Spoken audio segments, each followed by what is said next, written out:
It's the tale of two AFC East teams in this Week 11 matchup between the New Jersey Jets and the New England Patriots.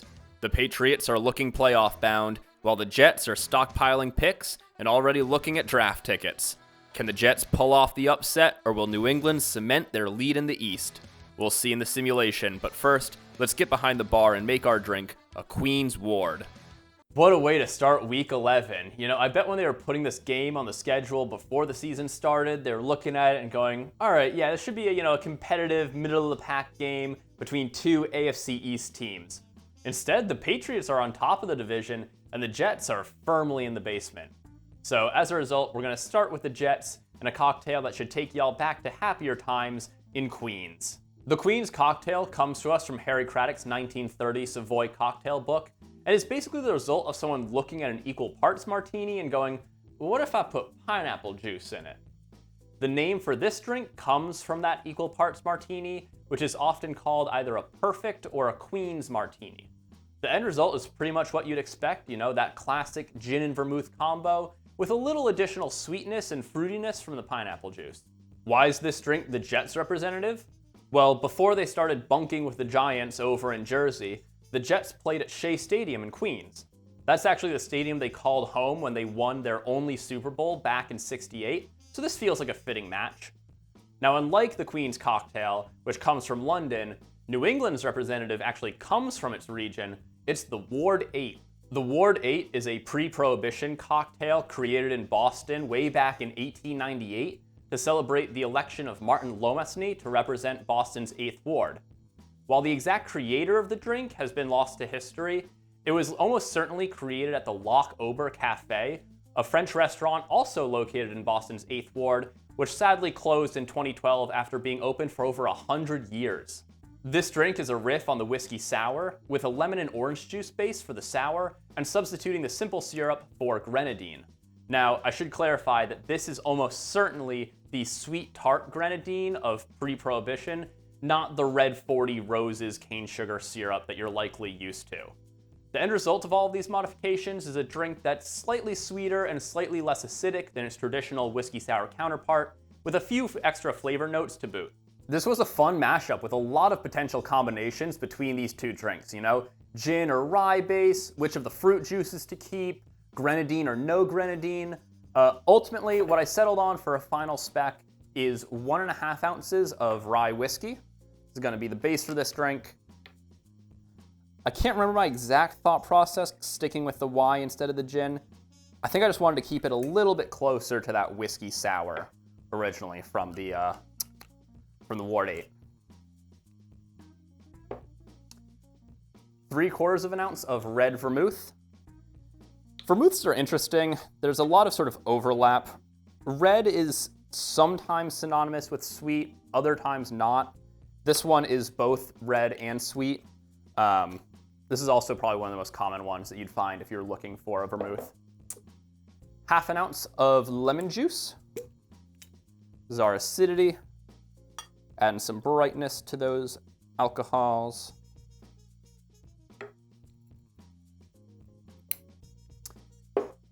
And then 1/2 ounce of pineapple juice. I know I normally have the tiny little cute cans of pineapple juice. Those were not available at the grocery store, so I had to buy one of these just absolutely colossal cans of pineapple juice, which I've now decanted into my lovely little IKEA swing top bottles. So get used to seeing this a lot in the future.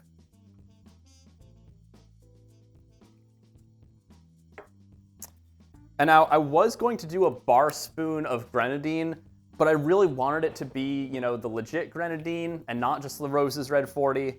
And sadly, I wasn't able to find any actually good quality Grenadine, so I've just omitted it from this one. But with all those in, we're going to shake this up.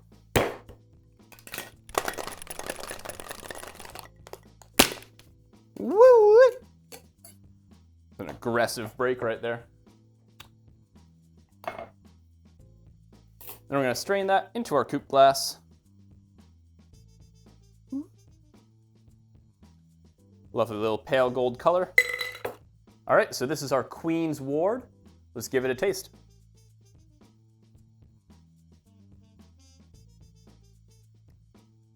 Ooh. Oh, okay. That pineapple juice. Ooh. The pineapple juice and the vermouth do a very interesting dance in this drink. That is a wild flavor combination. What are they getting up to in there?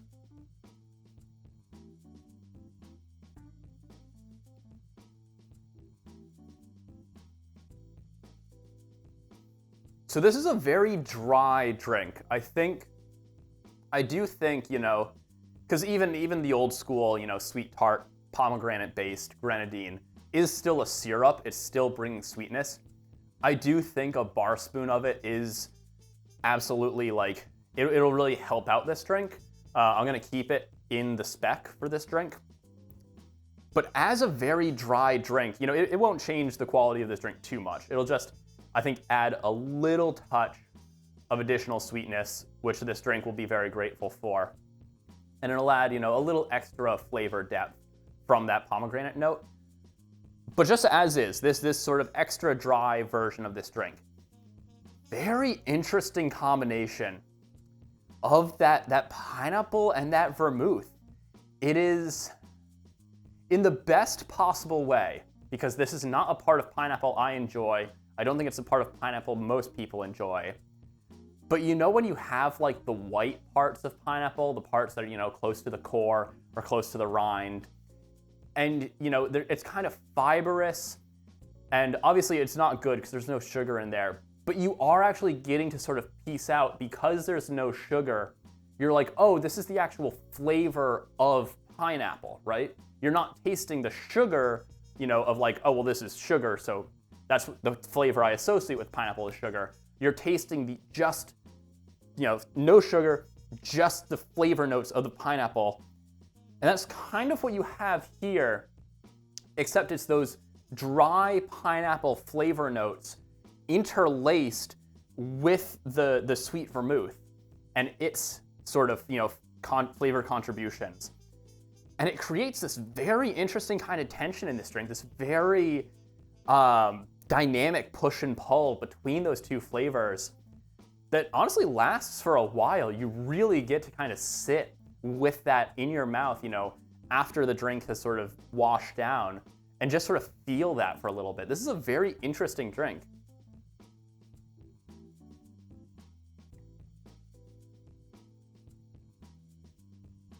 Yeah, there's the barest whisper of that sweetness initially, and then it's sort of immediately gone. And it's this very kind of dry, but not in a bad way. It is just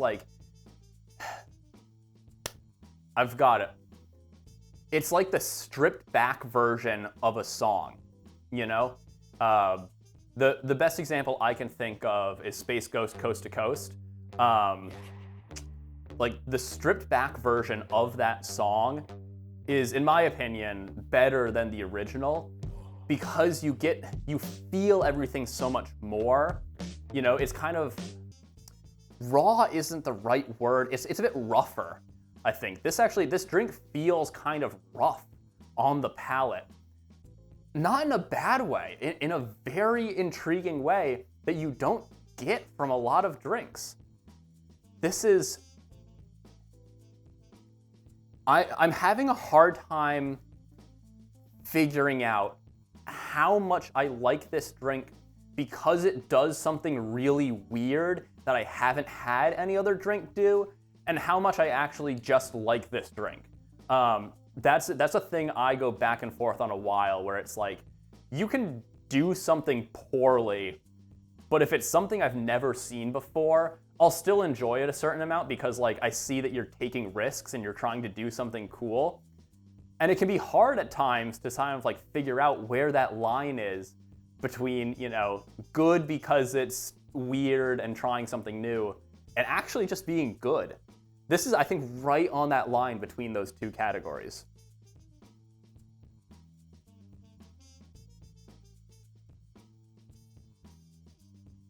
Yeah, I will say I wouldn't remove any ingredients from this drink.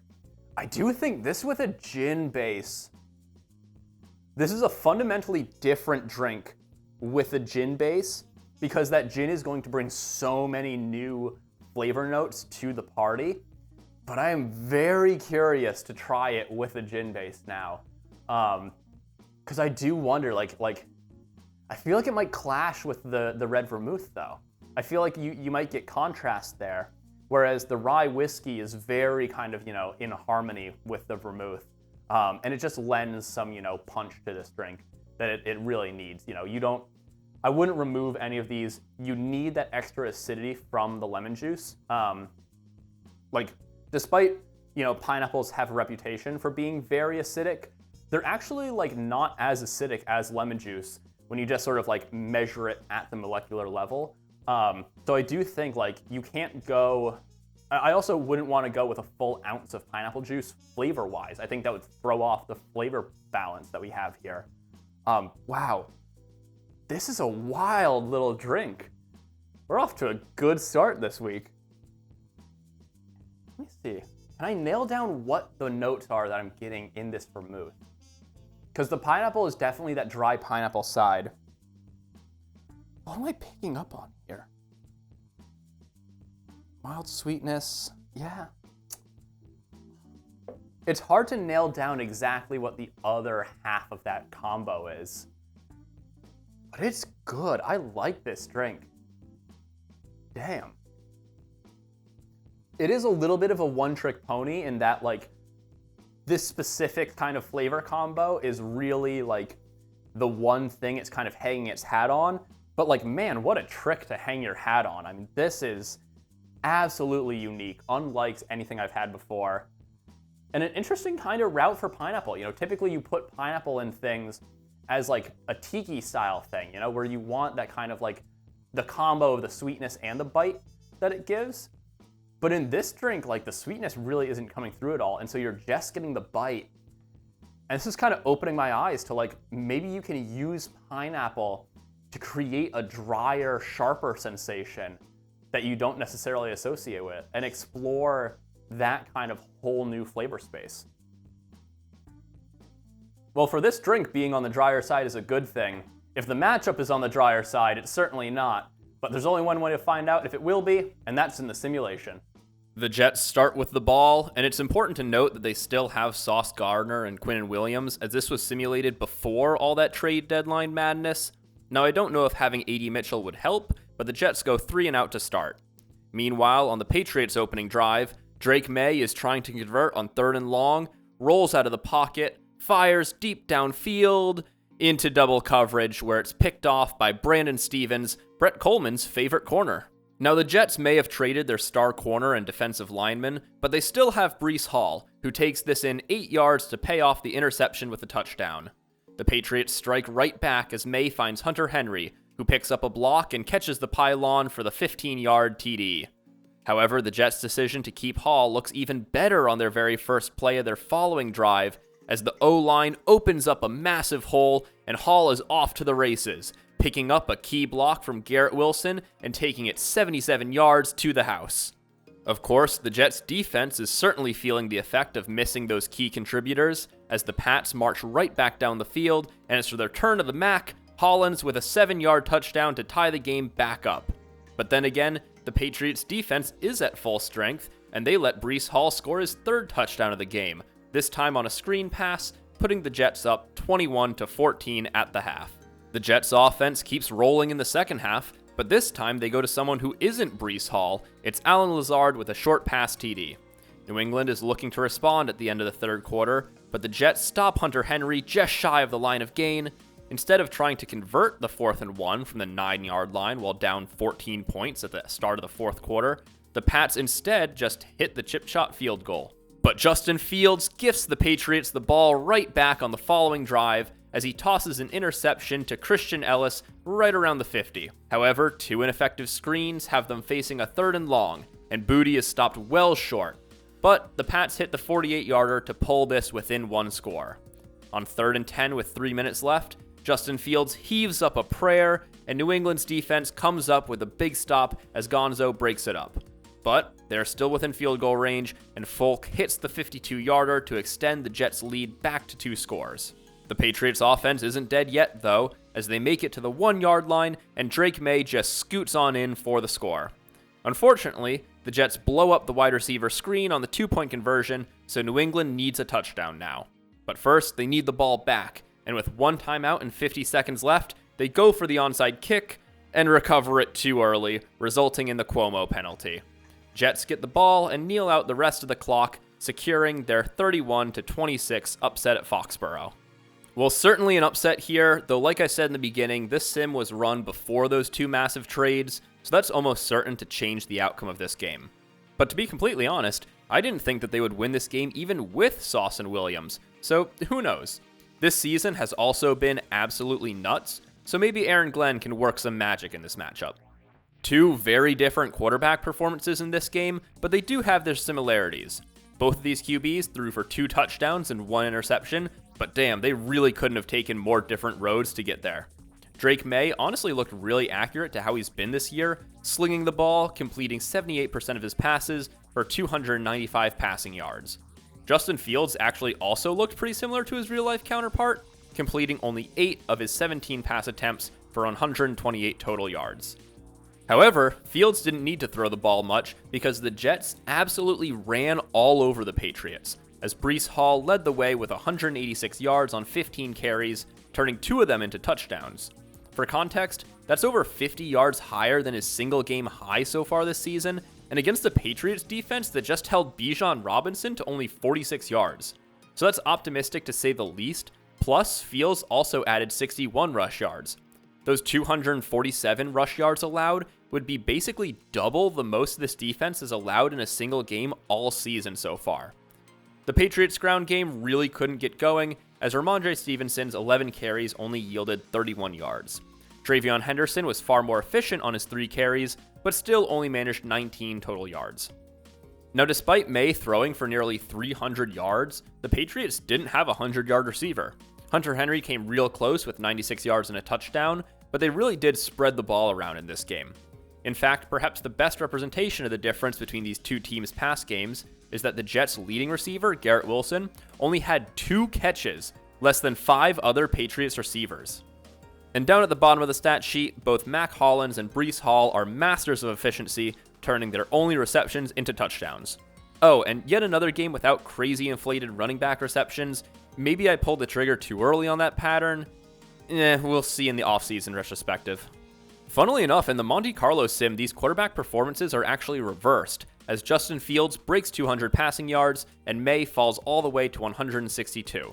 Continuing the trend, these teams' run games are also swapped, as the Patriots' backfield combined for over 100 yards, while Breece Hall failed to break 50 yards. Predictably, the shift in passing stats also changes the receiving breakdown, as Stephon Diggs takes over as the Patriots' leading receiver. Garrett Wilson remains the Jets' leading receiver with a few more yards and a lot more receptions. Finally, we've got a bimodal distribution of scores for this matchup. While the most common outcome is a 14-14 tie, the second most common is a 21-14 Jets victory. With that in mind, it's not surprising that averaging all 10,000 scores slightly favors the Jets, going 19 for New York, 17 for New England. Do you agree with the simulations, or do you envision a different future? I'm looking forward to hearing your thoughts down in the comments. As a reminder, our drink for this matchup is the Queen's Ward, with an intriguingly dry flavor combination of pineapple and vermouth. If you make it, please let me know what you think, and I'd love to hear your suggestions for what drink should be your team's representative. Stay curious, stay thirsty, and I'll see you in the next one.